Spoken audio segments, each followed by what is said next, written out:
Hi mga Tripmoto! For this video, flex ko lang sa inyo itong motor oil na in-order ko sa Shopee. Ito ang RS8 mga Tripmoto.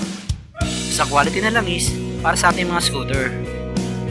Ang RS8 na motor oil ay bagay sa ating mga motor na pinanghahanap buhay. Sigurado nga alagaan nito ang makina ng ating mga motor.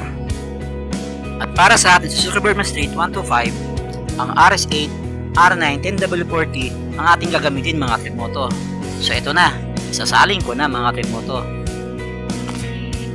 Order na kayo mga Tripmoto. Ang link ay nasa comment section.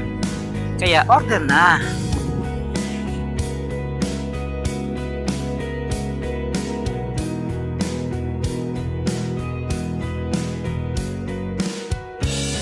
So mga Tripmoto, bagong schedule na ang aking sa Sugarburman Street 125. Salamat RS8! Lalo gaganda hatak na aking motor. Thank you for watching mga Tripmoto. Next time ulit. Bye!